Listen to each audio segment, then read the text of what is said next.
Welcome to the Retro Video Store Podcast.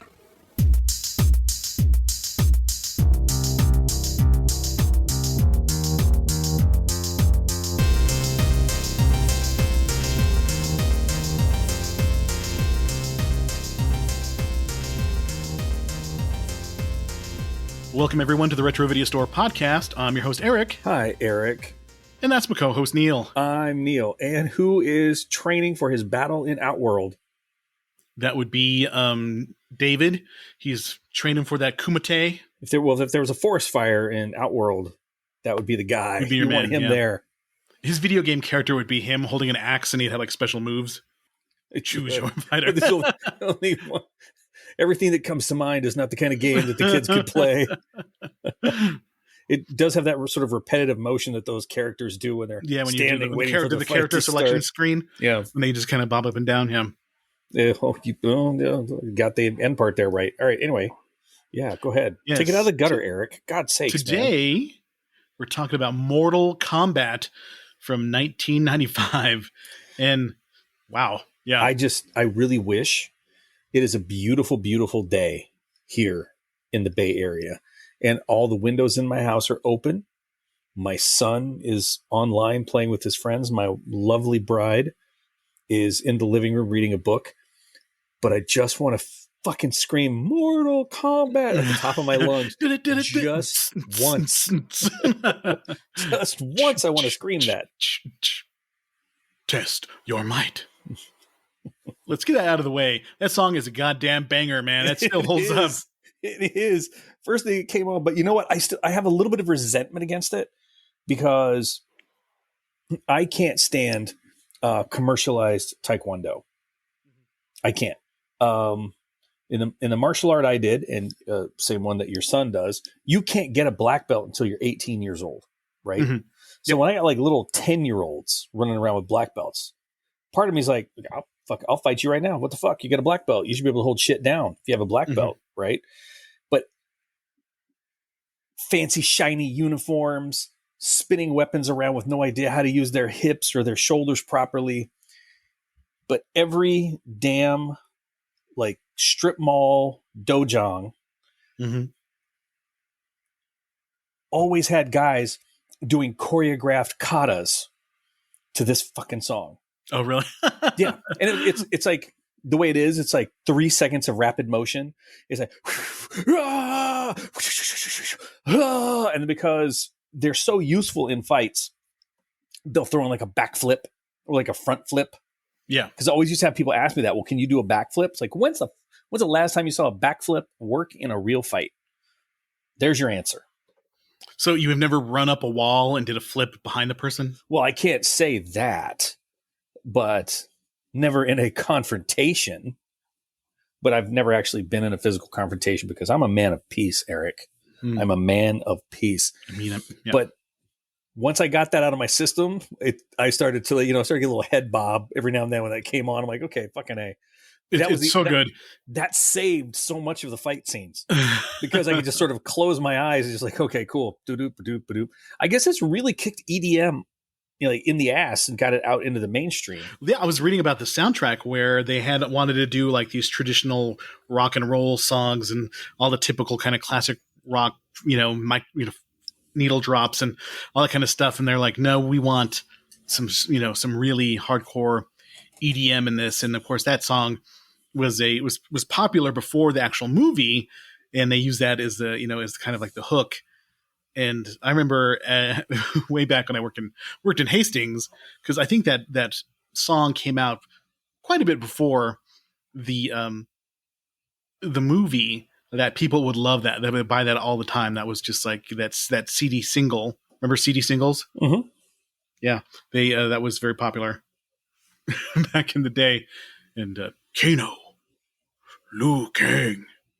Yeah. EDM is not my scene, but it did get me sort of interested in that, and that kind of led me to oh God, I can't even think of the name of the group. They did Firestarter. Oh, the Prodigy. The Prodigy. Yeah, those guys. They had some fun stuff. And they had that one, Breathe With Me. Yeah. Yeah, I've got a really good remix of that where he's doing it with, I think with the RZA. Mm-hmm. Because if you're gonna do something with Wu Tang, you got to know you always got to protect your neck. Always remember I'm trying to remember all the names of the people in the Wu-Tang Clan. There was the RZA, the Jizza, Method Man, ODB. There was Raekwon the Chef. ODB or Big Baby Jesus, whichever one. Yeah, Raekwon the Chef.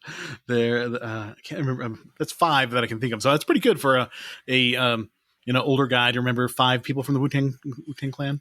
Well, normally when someone makes a statement like that, they usually blame it on their whiteness, but you can't do that. No, yeah. Mm-hmm. Way to go holding it down for the other minorities, my man. Good job. I will say I've been listening to a lot of classic rap on Sirius XM. They have Rock the Bells Radio with LL Cool J, and they got Sirius XM Fly. So they usually play the old school rap, and I enjoy that stuff. So, yeah. And we go to this place to get our haircut, and it's called Art of the Fades, Fadez, and they play a lot of hip-hop in there. So I feel very, very much like an Oreo when I go to there. I have not been to a barbershop in several decades because there's no real need anymore. No need to, yeah. Yeah. Mm-hmm. Right. So, hey, before we jump into the movie, we're kind of talking about already. Neil, what did you watch this week? So I watched a movie called Good Grief, written by Daniel Levy, starring Daniel Levy. It was a bit formulaic, but it was a good film. I enjoyed it. It dealt with grief and loss. Mm-hmm. And I think just because of where I'm at with how sick my parents are, and you always have that paranoia. I mean, you love your wife, I love my wife, but there's always that fear of like what happens if something happens to that person. Yeah. And the whole film deals with like loss like that. So I kind of watched it and I got like old people melancholy. I should watch it again when I'm not like feeling quite so that way. And then went and watched some live theater, went and watched Fiddler on the Roof. Oh, cool. And so then I looked up the old one and watched that with Dr. Hans Zarkov or Topol. Yeah, Topol. That was really good. And then I went and saw, which I think now it's the new Black Christmas for me. This was one of the worst fucking movies I've watched in a long time. And I was severely disappointed. Almost walked out of the theater a few times, but I'm like, you know what? I paid good money for this. I'm going to watch this through. Maybe it will get better because everyone talked about how great this movie was. Oh, it's the scariest movie I've ever seen. Oh, this movie changed my life. I can hear, I got teenagers sitting behind me, like hip deep in this thing, talking about, oh my God, this is so amazing. This movie was ass. This movie was clown shoes. It was long legs. Fucking horrible. Horrible. Your review has made me decide to wait till it comes out on video to watch it. Horrible. I know you and I don't always agree on scary movies, and there's some things that I've liked that you have hated. And I kind of, when you said you were going to go see it, I was like, I bet you he doesn't like it. I didn't want to text you and say, I bet you're not going to like this, because I didn't want to cloud your judgment. But I kind of figured that you would. Dude, it's Nick. It's obvious, like, okay, Nick Cage has got something going on with him, and he's obviously wearing like facial appliances, like the character, not him. Obviously, he's wearing them as an actor, and it was so. I mean, you could hear the people like gasping. Like, I don't care. Fuck anybody that wants to go see this movie when they're like, "Oh my God, it's Satan." These guys are Satanists. First off, they weak as shit to the way they went with that. But it's like literally you can see like out in the woods and it fades like a giant like dude with like a goat head fading away in there. Like I heard there's lots of stuff in the background or other things. Stupid, super obvious and stupid. I don't like to be treated like I'm stupid when I go see a movie. And then everyone's like, oh my God, it's this big surprise. There's literally like maybe 7 fucking characters in the whole movie. And as soon as shit goes down, you're like, oh, they got to be involved in this too. And then when you find out that this person is also involved in it, everyone was like, oh, and I just wanted to stand up and I'm like, should you guys be allowed to drive? Can you cut meat safely? Should you have someone do that for you? Mm-hmm. Eric, this is the new Black Christmas for me. I fucking hated this movie. And it does no.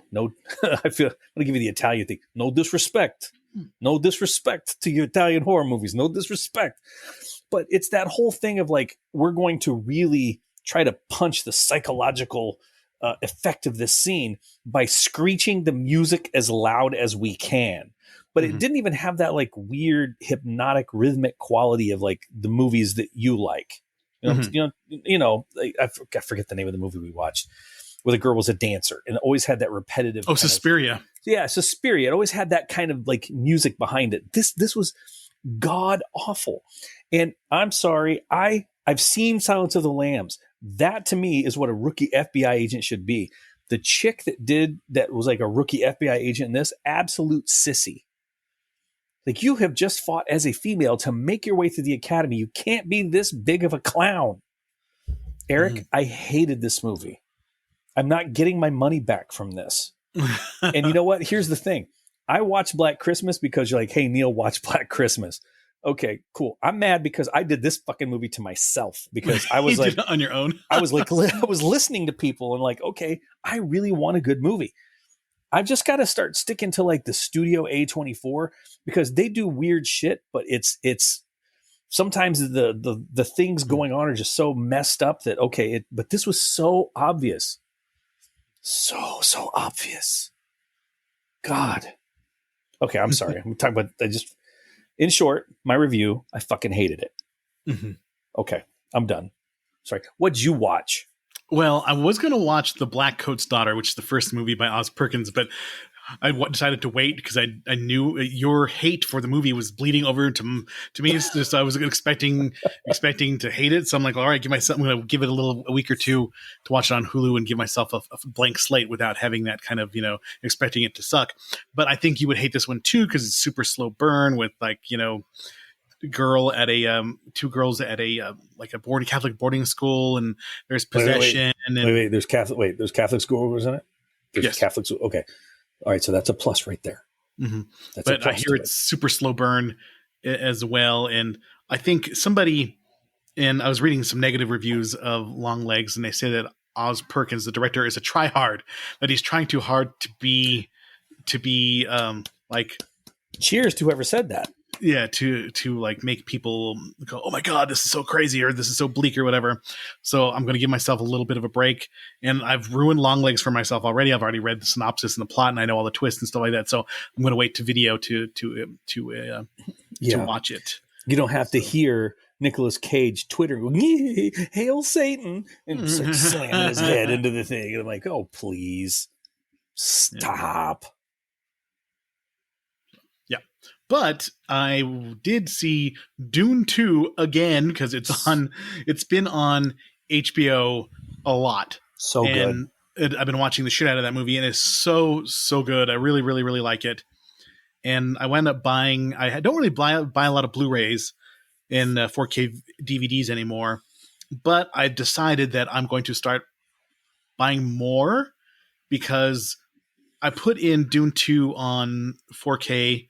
4K DVD, and it looks so much better in 4K on my TV with the full surround sound in the living room than it does when you watch it on streaming. In streaming, it's high definition, but it's not 4K, and you just lose something. The movie is so much better watching it the way it was intended to be. So, and it has a lot of good extras and stuff like that. And I'm like, holy shit. Maybe I should buy more Blu-rays because I'm missing those extras and all the other stuff that I usually like to do when I get a movie, just to do the deep dive and watch all the little things about it. So I'm thinking about maybe jumping back on the Blu-ray bandwagon and buying some things that I've wanted to buy on Blu-ray that I haven't yet. So I need to buy Godzilla -1 on Blu-ray because that's already out. Yes. And then there's a few other things I want to buy. And just because, watching it in full DTS sound in 4K on a nice Sony, OLED screen just makes it just looks amazing. So, and see, that's what I feel where you're coming at because I have watched a couple of things on Blu-ray. But for me, I just have a hard time thinking like I want to put out the money for that because of all the other extras on it. But, for me, that'd be a waste. But for you, start rocking it because you enjoy that. You would actually get the full benefit of that DVD. Yeah, I do like to watch all like the director's commentary, the making of, the thing about the music. Like they had this thing about Hans Zimmer's score for Dune 2, and it was really, really cool. In all the all the things he goes through to make the score, and he's brilliant, and the people around him are brilliant too. And it's really cool. It's really fun, and I love to know everything about the movie when I like a movie. So I think I'll probably jump back on the 4K DVD bandwagon and buy some things that I've been neglecting to buy.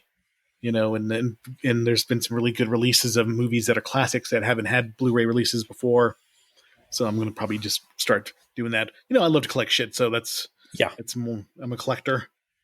I did also watch The Return of the King, pretty much all of it yesterday because we were just lazing around the house. And I love the movie until the end where after the ghost army comes, wipes out, and they win the battle of the Pelennor Fields and stuff like that. And there's still an hour left. There's still an hour left of the least interesting of things that happened in the book. Yes. Yeah. The least interesting part of the movie is just fucking Frodo and Sam going up the mountain and, Smeagol running around and trying to stop them and stuff like that. And it's just so, that's the most important part of the book is the least important, at least my least favorite part of the movies. And I always think, I don't ever watch, I think it was Dawson's Creek or some Gilmore Girls or something where they call, hey, remember when the guys had us watch that movie about the two gay guys on the mountain? And she's like, Brokeback Mountain? She's like, no, The Lord of the Rings. and I always thought that was so funny because, man, that sexual tension between Sam and Frodo is strong. And, Samwise was bi, though. He still had a thing. Yeah, he did marry Rosie Cotton. They did, and he had a bunch of kids and stuff like that. And but Frodo was a lifetime bachelor, just like Bilbo. Get to see her Rosie Cotton. Yeah. So, but another thing that is not movie related is I've been watching a lot of stand up comedy lately. I mean, like an insane amount of stand up comedy and comedy podcasts, and I've been like super fascinated by the Kill Tony podcast with Tony Hinchcliffe. And also Adam Ray, who's on there as Dr. Phil. And the Dr. Phil live podcast is so damn funny. I've watched the one with Bill Burr, the original one, and in the middle of the second Bill Burr episode, and I watched one with Nikki Glazer and Whitney Cummings on it. And he's so funny, and it makes me realize how slow my thought process is. I think that I'm a clever guy, and sometimes I come up with stuff I think is funny, but I am nowhere as quick-witted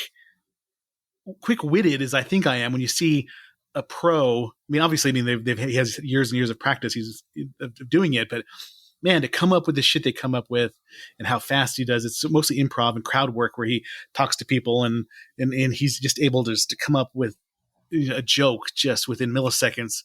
And there's this one that just came out with Shane Gillis's Trump and Adam Ray as that's so good. Adam Ray as Joe Biden, and it is just ridiculous. And then Kill Tony, they have the whole premise is Tony Hinchcliffe pulls names out of a bucket, and it's these aspiring comedians that want to get on the show, and they come up and they get 60 seconds to come up and do jokes, and so many of them are just awful, like comedy death. They come up there and just wanted to do it, and then they get roasted by the panel, and they get advice and roasted. Some of them are actually kind of good, and some are just awful. But it makes me realize how hard it is to be funny. How much work they have to put in, and how quick you have to be. And sometimes I think we can come up with funny shit, mostly at poor David's expense. But but it just makes me realize how brilliant those people are. So. But I've been like doing a deep dive into that, watching hours of that, and it's a lot of fun.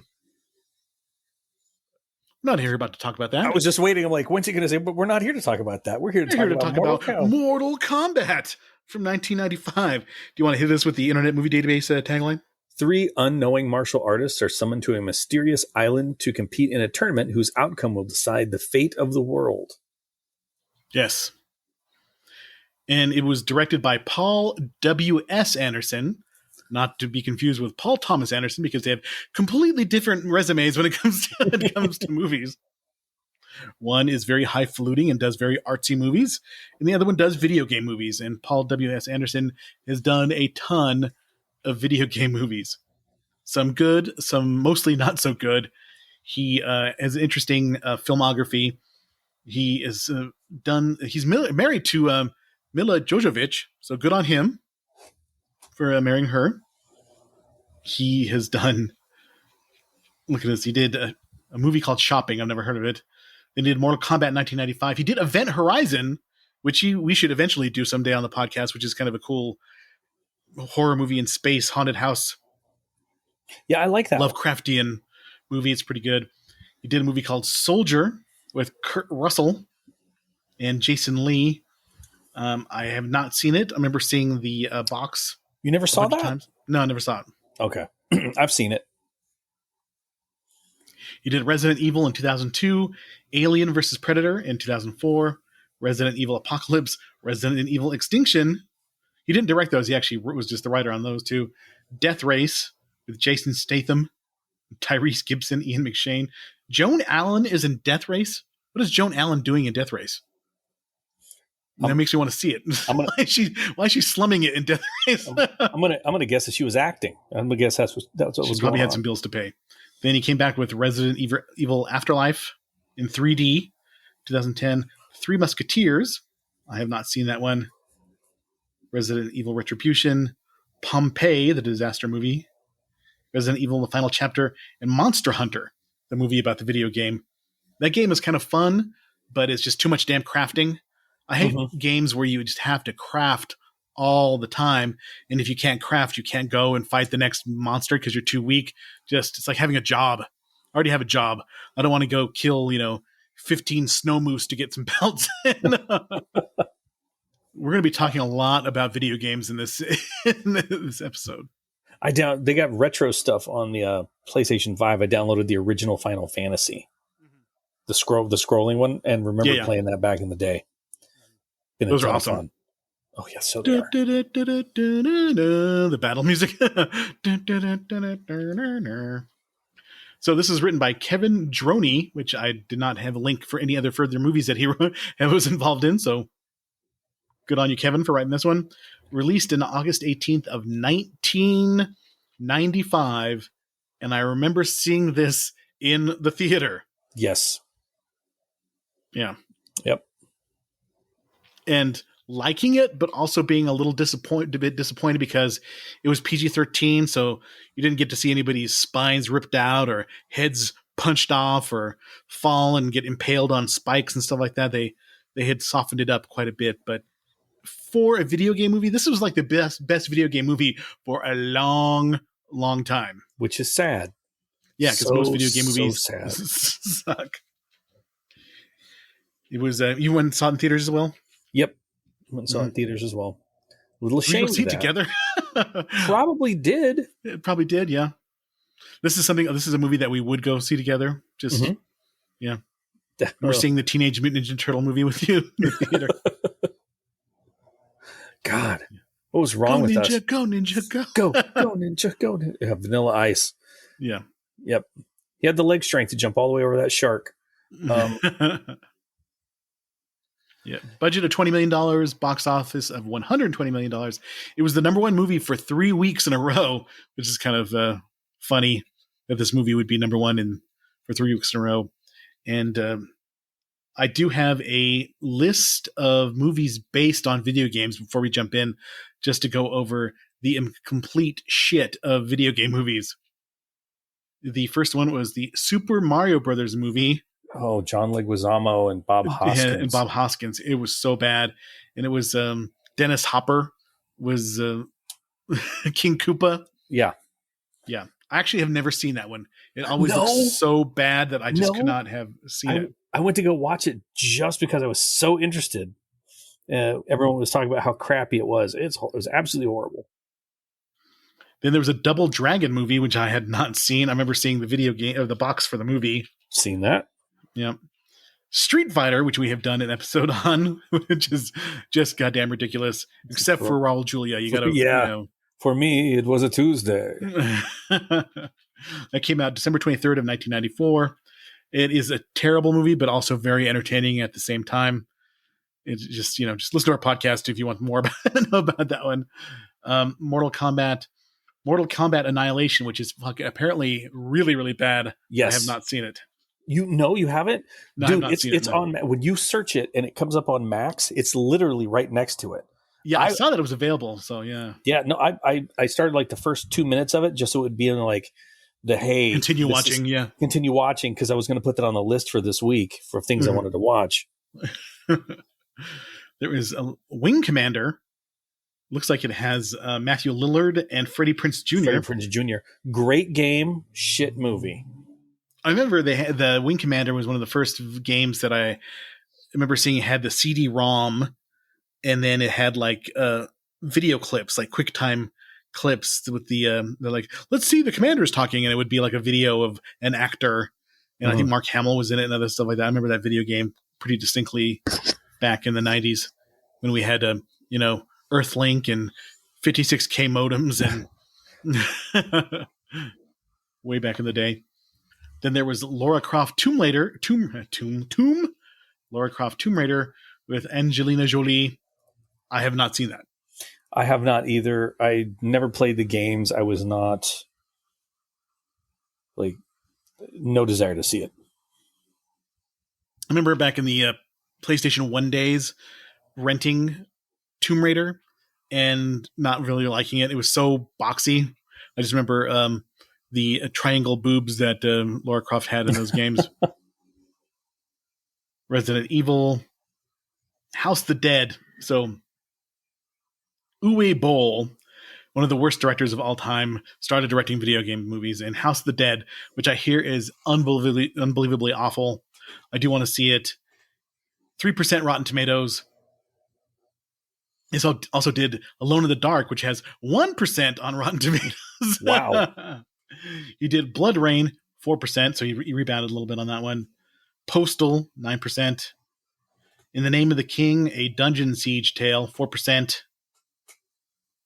So he's done a lot of awful movies. I don't think it really got good. I think some people like the Resident Evil movies. I've only ever seen the first one, and there is a cult following for them, but I just could not really get into it. There have been like Prince of Persia, a movie with Jake Gyllenhaal, actually made a lot of money. I have not seen the Silent Hill movie. I actually hear people like that one. It's got a following. Love the games. Then they started getting a little bit better with the Sonic the Hedgehog movies, which apparently are pretty funny.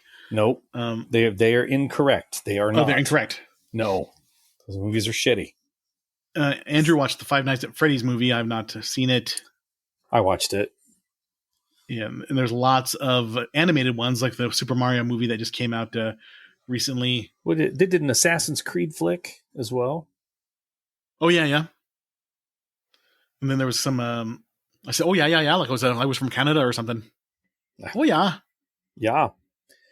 What's all that about? I can see your Davenport in the background, eh? Yeah, so not a great run of video game movies. But this one, Mortal Kombat, was a huge, huge video game. I mean, that was Street Fighter 2 and Mortal Kombat. Either you were a Street Fighter 2 fan or a Mortal Kombat fan. But I was always more of a Street Fighter 2 fan. Street Fighter 2 all the way, baby. Always felt like it was a more complex fighting game with, different ways to, to different moves and stuff like that. And that the only thing that Mortal Kombat had going for it was the kills, which was fun and all. I mean, that was really fun. And the unedited or the video game, like on SNES, they had it edited where you couldn't see the blood, and there was a blood code where you could unlock the blood on the SNES. But on the Sega Genesis, it came just unedited, so it started out with blood. So that was really drove Sega Genesis sales for a while. We had both, but I was more of an SNES fan. Yeah, didn't have a Genesis, but Super Nintendo all the way. Yeah. The games that I liked that were exclusive to the Genesis were Altered Beast. Oh, Rise from your grave. Remember that one?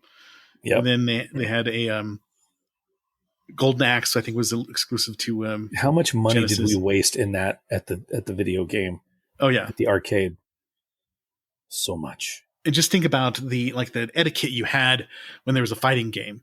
You had to if you're next, you would line your quarters up, and it was on the honor system that you were in line, and that was your quarter that you could play next, and that was a good time. And there was always some person who lived there and played hours and hours a day, and you would get you couldn't get a hit on them. They would flawless victory you, and you're like, well, I just wasted a quarter.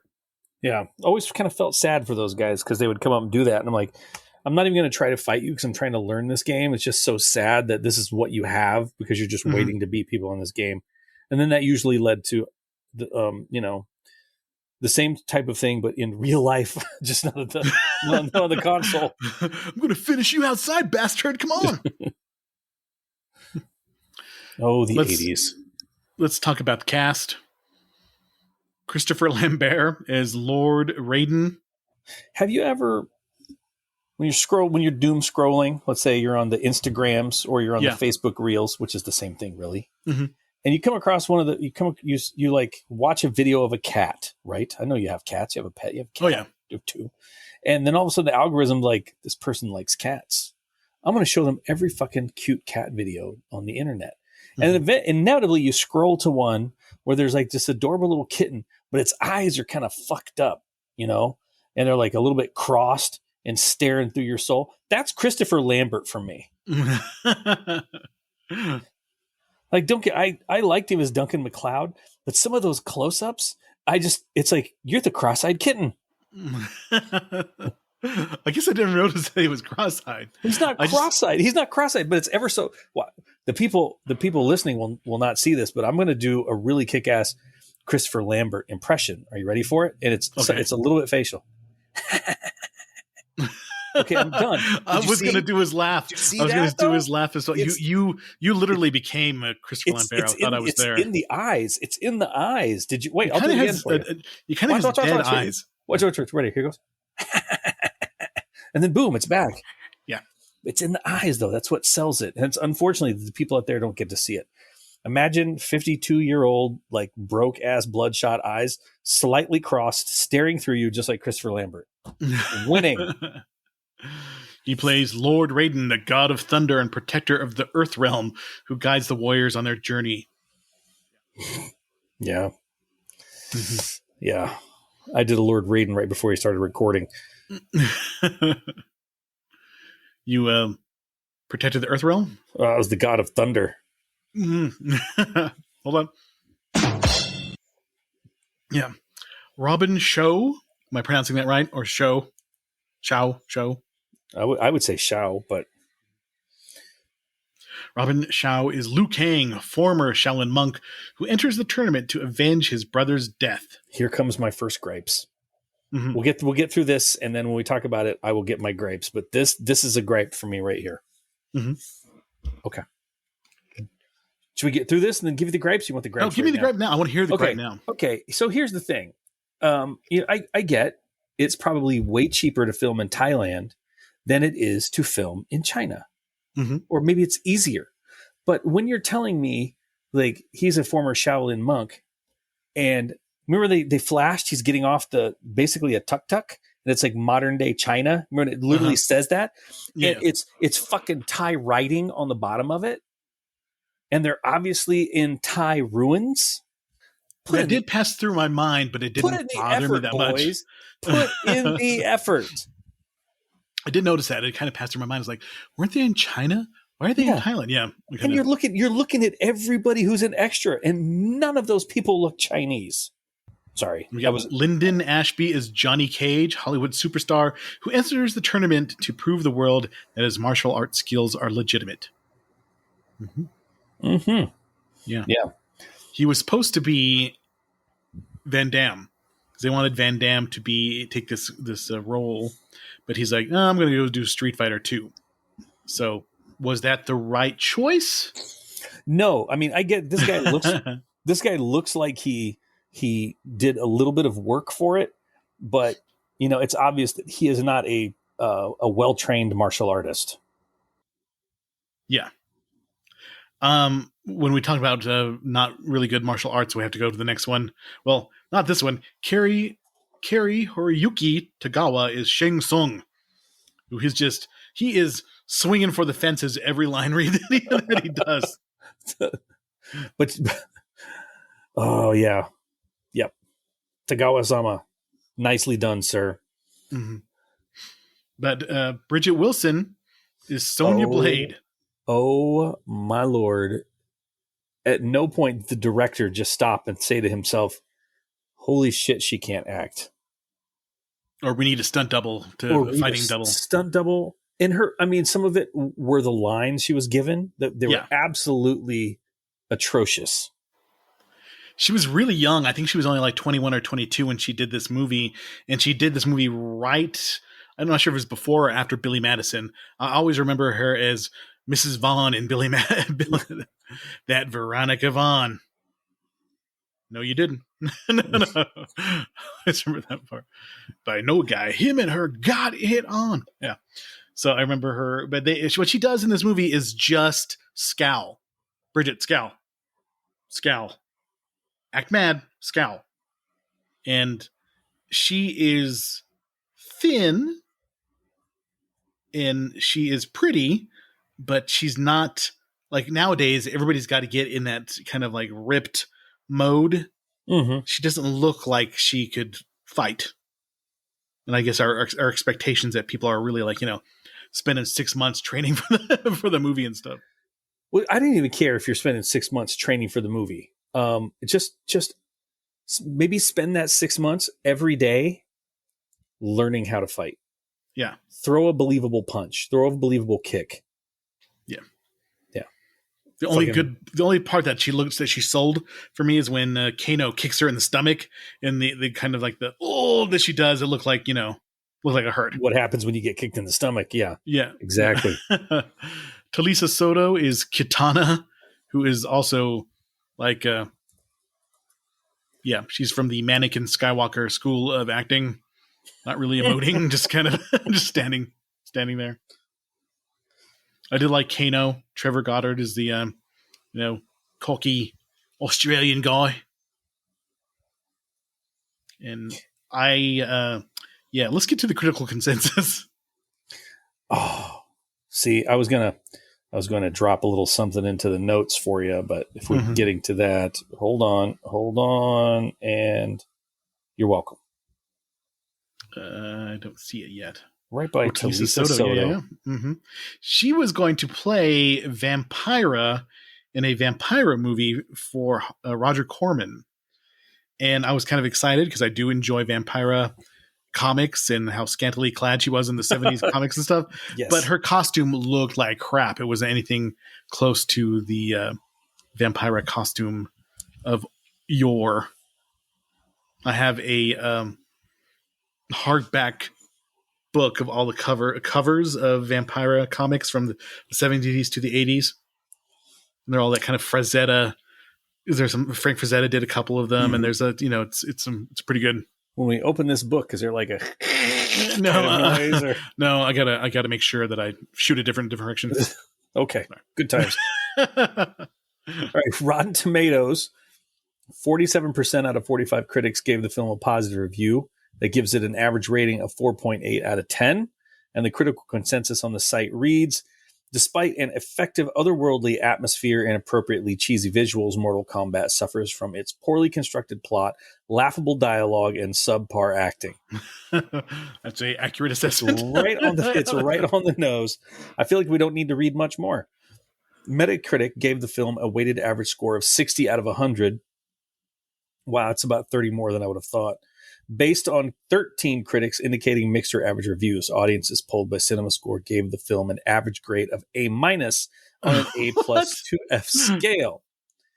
I think CinemaScore, the people that score CinemaScores are the people who go and see the movie at like, the Universal City Orlando and like, hey, do you want to see a movie? And then it's like a test audience and they have them graded, or some of the CinemaScores are just, yeah. Yeah. Reviewers praise its atmosphere, fighting sequences. Whew, man, let that sink in. Reviewers praised its fighting sequences. Good times. production values, and visuals. However, its PG-13 rating and to a lesser extent the performances and writing were criticized. Liz Schwarzbaum of Entertainment Weekly called Mortal Kombat a contentedly empty-headed extended advertisement for the joy of joy pads, filmed in cheesily ornate cinema de Hong Kong style, and too noted how it is notably free of blood and gore. Stephen Holden of the New York Times said Mortal Kombat might be best described as mythological junk food, although there is talk of the three combatants having to face their deepest fears to prevail. The action is so frenetic and the dialogue so minimal that the allegory is weightless. Roger Ebert said he was right in the middle and noted that the fans might be disappointed in the film's killings being much less brutal than the notoriously violent Mortal Kombat video games. Mark Savlov from the Austin Chronicle mentioned that it's the cinematic equivalent of cotton candy and rock'em sock'em robots. But you may recall you loved the stuff as a kid. I know I did. Give it a 2.5 out of 5 star. Laura Evanson from the San Francisco Chronicle mentioned Mortal Kombat the movie has everything a teenage boy could want. Snakes that jut out of a villain's palms, acrobatic kung fu fighting, and a couple of battling babes. Everything that is, but an interesting plot, decent dialogue, and compelling acting. And concluded that it will likely become a cult classic. Right on the nose there. Kevin Thomas of the LA Times gave the film a glowing review because Kevin is dumb, writing that as impressive as the special effects are at every turn. Are they? Well, yeah. I guess for 95, I don't know. We'll talk about Even that. more crucial is Jonathan Carlson's superb, imaginative production design, which combines Thailand exteriors. Can't be Thailand exteriors because it said it was fucking China, with vast sets that recall the barbaric grandeur of exotic old movie palaces in campy Maria Montez epics. John R. Leonetti's glorious shadowy camera work and George S. Clinton's driving hard-edged score complete the task of bringing alive the perilous outworld. Gene Siskel, the other half of our duo of the Chicago Tribune, gave it a thumbs-up rating on Siskel and Ebert, calling it surprising. The only halfway decent video game turned into a movie that I've seen, and a lot of fun, saying he was positively surprised by the various high-quality production values, including the often sensational special effects, the exotic locations, and cast of characters being clearly drawn with appealing types. Somebody must have slipped a envelope full of money to they slipped him some cash. To Gene Siskel, Yeah. All right, let's talk about Variety. Leonard Clady awarded the film a 3.5 out of 5, stating, but where others have sunk in a mire of imitation, director Paul Anderson and writer Kevin Droney affect a viable balance between the exquisitely choreographed action. Fuck, we had low standards back then. Yes, and we did. Ironic visual and verbal counterpoint. Newman from Empire Magazine said, by the time the big world-saving bout comes about, it's hard. That's just fun. It's hard not to wish that Shang Tsung would settle the fate of mankind by asking Liu Kang what the capital of Venezuela is. Sorry, that shit was funny. Rather than engaging him in yet another round of supernaturally assisted dirty fighting and a final rating of 3 stars out of 5. I'm sorry, but that Newman, I mean, it's not like a zinger, but that shit's funny. Just like, what's the capital of Venezuela? You win Outworld. You win the tournament. You win 9 tournaments of 10. We finally won the 10th one. Yeah. So going back to a lot of the reviews, I guess we kind of have to put it in the eyes of somebody in 1995.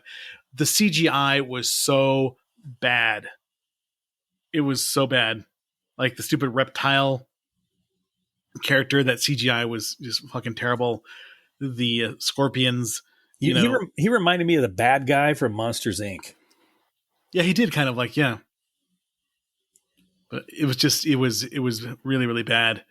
And still it was the best video game movie of its time, which is, like I said, is a very low bar to set. And I think people were grading this on a curve. I think that's why people were more generous to it, because they had just seen Super Mario Brothers and then had seen Street Fighter, and they saw this one and they're like, okay, yeah, this one's better.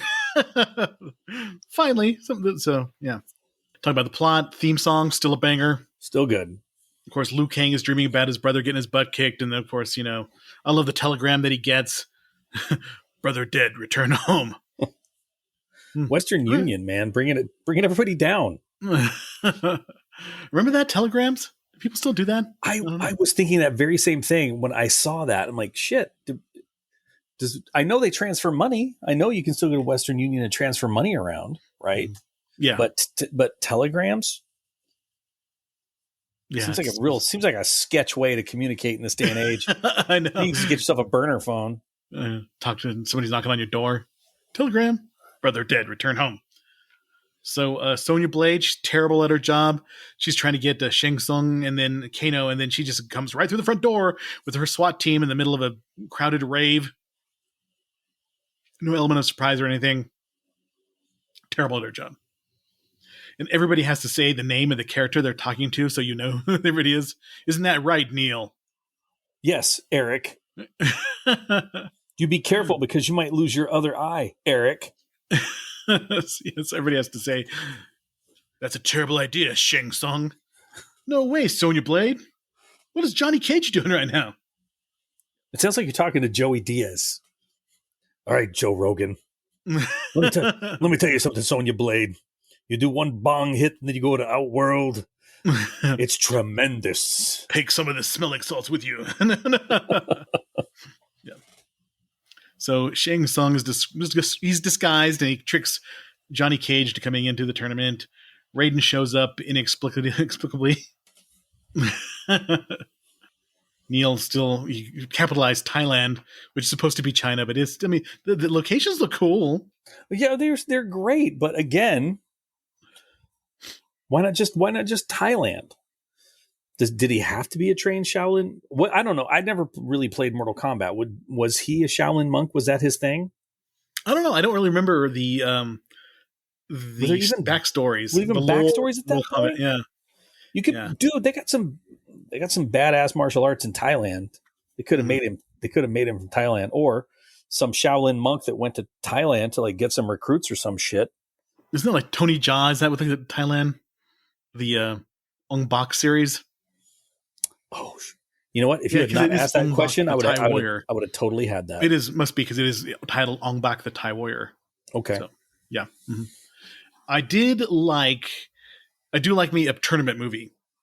Like this movie and Bloodsport, Karate Kid, those kind of movies where there's a tournament where people have to face other people, and inevitably your good guy and your good guy's friend have to face each other a little bit, Or the good guy's friend gets like really fucked up, and it ups the ante for him to win. Yes, exactly. Like in Bloodsport, when they take his headband and he puts it on his leg and points it with his thumb.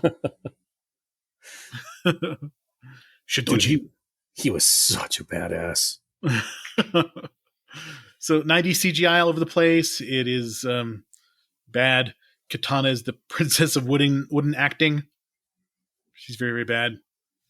I did like Goro. I don't think that she was there. I don't think they put her in the movie for her acting ability, honestly. And then I totally stepped on you saying Goro. Yes, that was going to be my next point. Go for that. I do like Goro because he's a practical effect. Yep. He's completely, physically, would not be able to stand up because he's got his legs are small compared to his gigantic torso. Well, I mean, and that's why he's always so mad. That's why he's always got all four arms in the air to counterbalance himself. That's his go-to move. He just spends 90% of his time yelling. Yeah, but that was cool though for a practical effect. That was pretty fucking cool. Yeah, to articulate the mouth and the speech and stuff like that. That was pretty cool. The tournament is Johnny and Sonya and Liu Kang beat a bunch of randos up. A lot of randos in this movie just getting their asses kicked. I like how you described him as Liu Kang versus the lanky black guy. Did he have a character name?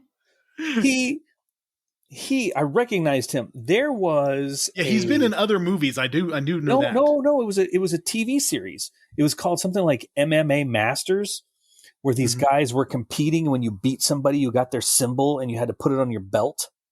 And I saw like a couple episodes of it. It's so cheesy and bad, but I think that's what it was called. Was MMA Masters or Martial Arts Masters. I mean, that guy has been in something. I mean, I've seen them before. So there's a difference in a very, and you mentioned it, what we settled for is good action scenes back in the 90s when we didn't know better, and it wasn't a Hong Kong movie. Hong Kong movies were still kick-ass. They were doing all that stuff with Jackie Chan's and Jet Li's and all those movies.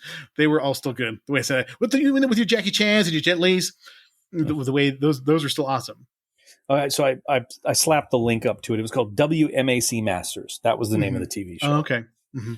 And if you in between your Kill Tony viewing, if you could just slap a couple of those on YouTube, they're horrible. But that's where I recognize that guy from. So Sonya has to fight Kano. This is like the guy who's killed her friend or teammate in the SWAT team that she's in, or and they fight like they have cement shoes on. Yeah, it's very sad compared to what we're used to today in our action movies. We're used to like John Wicks and things like that, and of course, if you're going for the real stuff, the really kick-ass stuff, the Raid and the Raid, the Raid 2, that kind of stuff, Tony Jaa, things like we've talked about. Where so it's amazing. Like, yeah. Well, and then I mean, too, if you think about if you look at the way they cut it, you're really only going to do like maybe 2 or 3 moves, and then it's a quick cut. So it makes it so much more like action packed and quick. Where when you get something like Old Boy or The Raid, where they're doing it like for 45, to a minute and a half straight.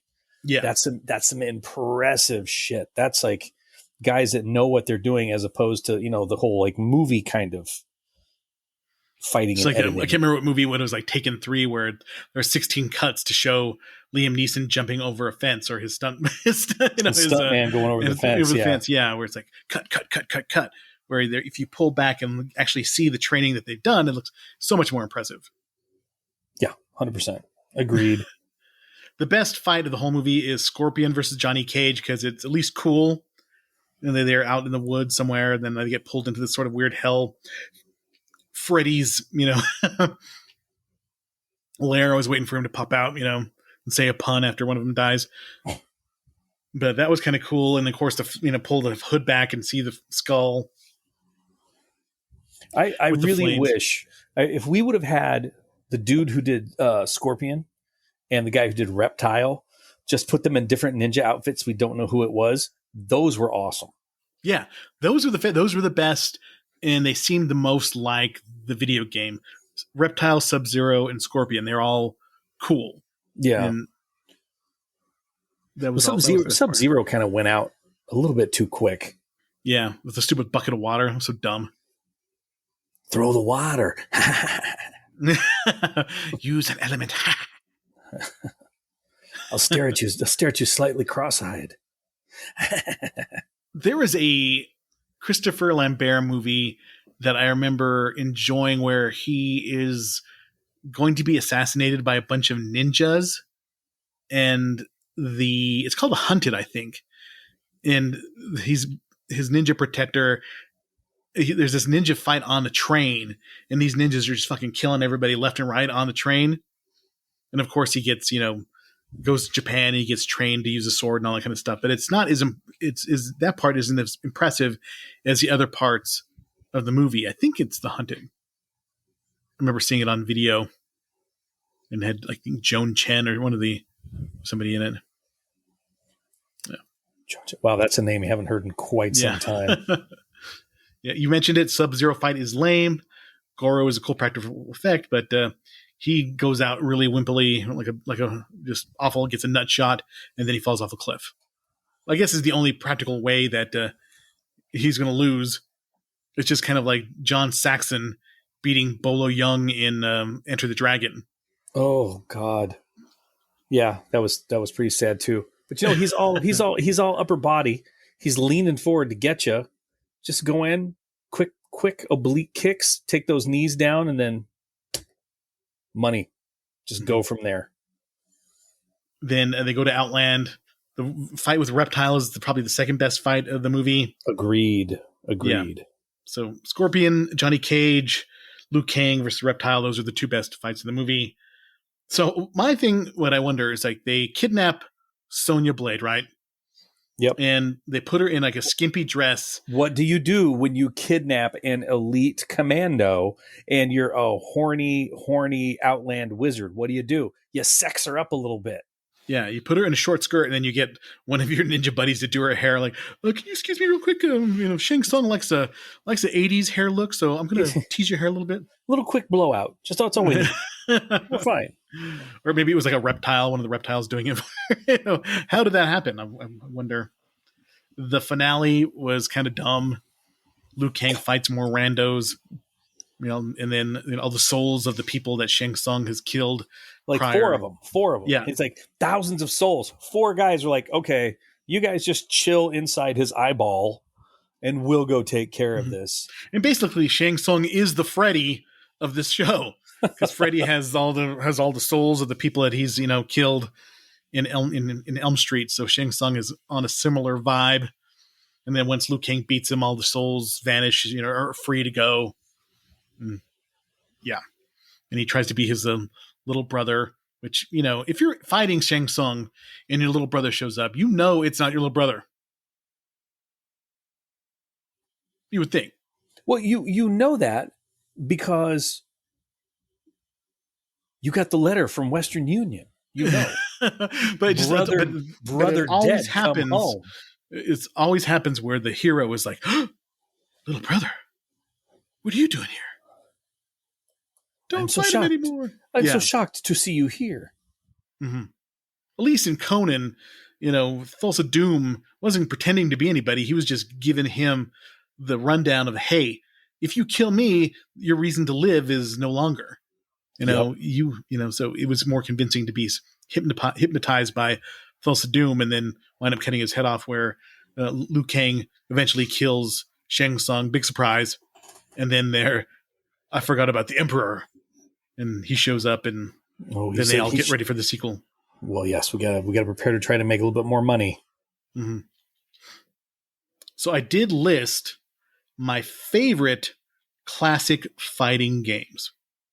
Top 10. So honorable mention to Karate Champ and Punch Out. I spent a lot of quarters on Karate Champ, but I was never good at it. I got good at that game. I remember you being good. We would go to Big Cheese Pizza or Godfather's. Was it Godfather's or Big Cheese? Godfather's, yeah. And they had a Karate Champ machine, and I would sit there and watch you play. And I would play the Space Invaders pinball machine with the fake alien, the ripoff alien in the dark room. They had a really dark arcade room, but I'm going to get a little nostalgic here, which this is a nostalgic podcast, so I'm allowed to do that. There was nothing better than a pizza place with a decent arcade. The room had to be dark too. It had to be super dark. 5 or 6 machines. I just love the glow of the green asteroids machine, the little thing circling around. Maybe they had a battle zone with the tank. And nothing better. You've just had a deep dish pizza with crispy ass, greasy, that thick breadstick on the end of every slice. Oh yeah, so good. It was so. A picture of Coke. Oh God, keep talking to me. I'm almost there. I'm almost there. Keep talking. I'm almost done. Yeah, a picture of Coke, greasy pizza, a handful of quarters. Keep talking to me, Eric. Keep going, Eric. Going to the back. They had a Galaga machine. Oh yeah, a Miss Pac-Man machine. Oh, Miss Pac-Man. Maybe a pinball machine, and then a Karate Champ machine or something like that. Karate Champ. Miss Pac-Man, waka waka waka waka waka. Yes, you're almost there. But that shit was the best. I remember just loving. Let's go eat some pizza and play some fucking video games. That was the best time of our lives. It'd be so good.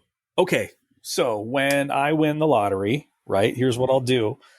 I'll take care of you and the kid and the wife. Don't worry about it. I'll drop some funds, but what I'll do is I'll invest and I'll get a building and I'll have you kind of oversee it.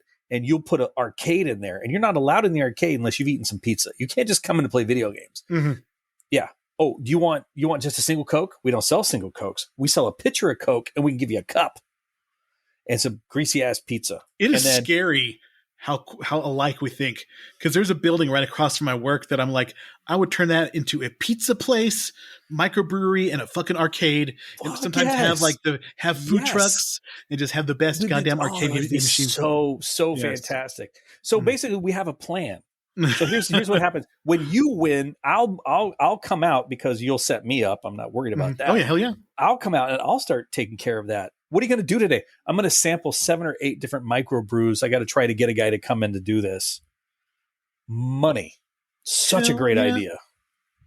We went to this microbrewery called Red Leg Brewing, and they have it's basically the same situation where they have food trucks, but they're in permanent like Conex.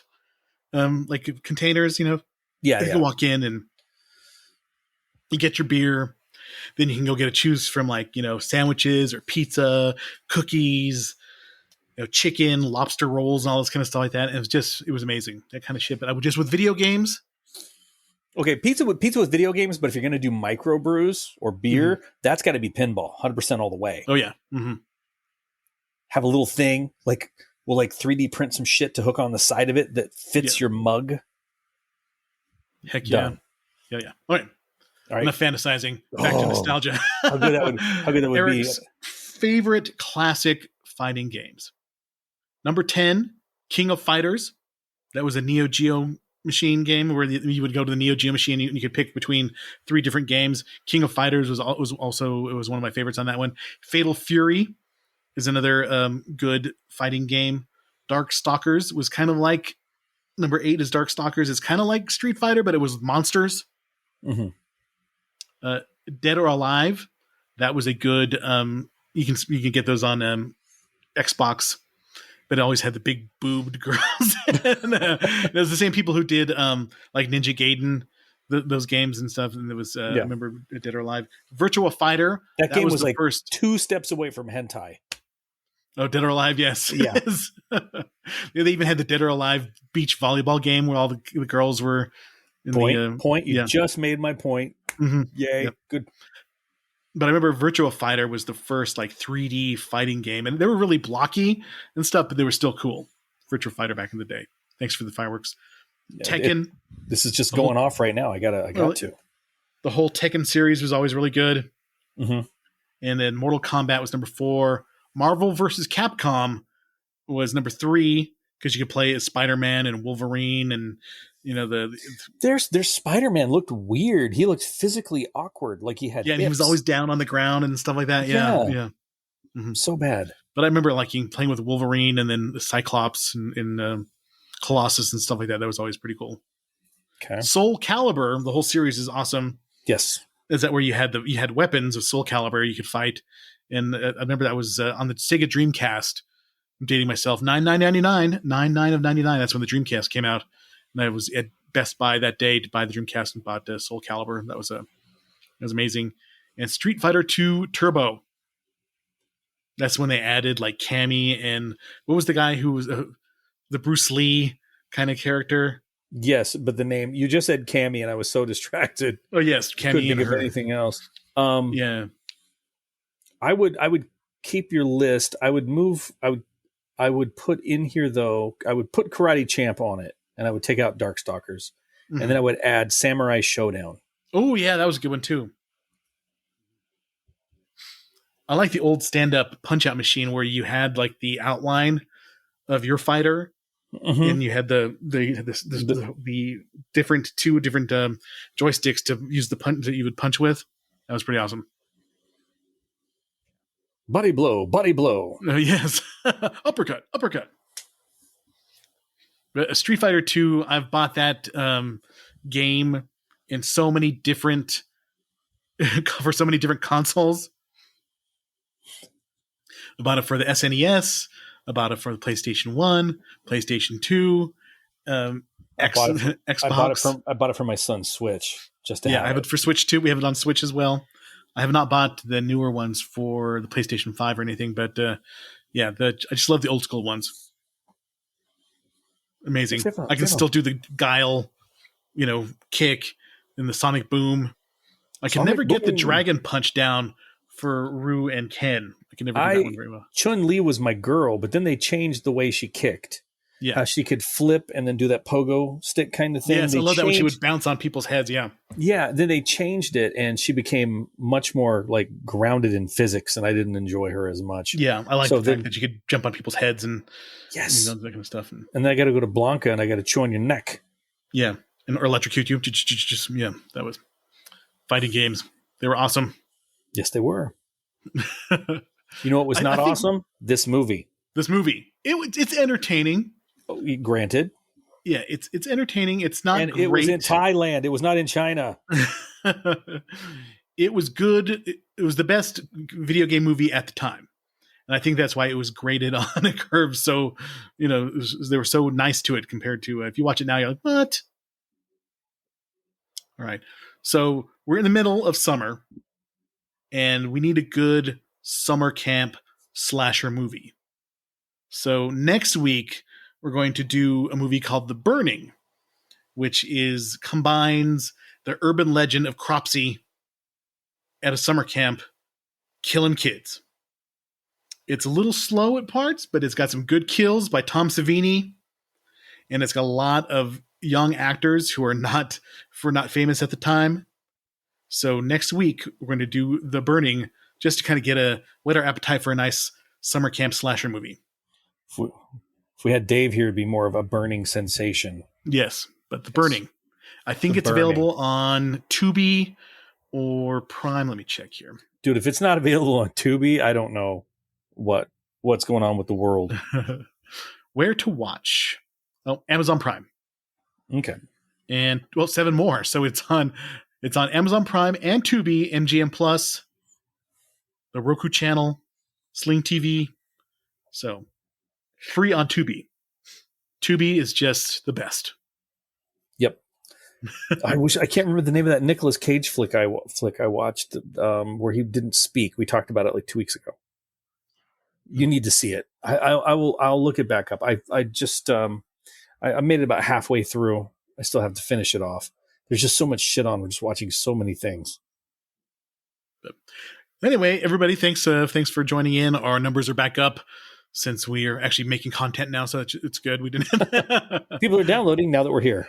Yes, that we're here. So we appreciate it. If you want to hit us up on our socials, email rvspodcast222@gmail.com. We're on the Instagrams. We're on the threads. On the threads. On where else? Oh, Facebook. So there we go. So if any of you are on threads, as I'm pulling it up, all one word, The Retro Video Store. I have a feeling I'm not hashtagging enough to actually start these threads, but if there are any of you on the threads, hit us up. Yes. We will respond and we will read your email or comments as long as they're nice. Or even if they're not nice, we'll at least talk about it. If you call us buffoons for our political opinions. Oh, you know what though? Fuck that one guy. Yeah. All right. Thanks, everybody. Everybody have a good week. Thank you for listening to the Retro Video Store Podcast.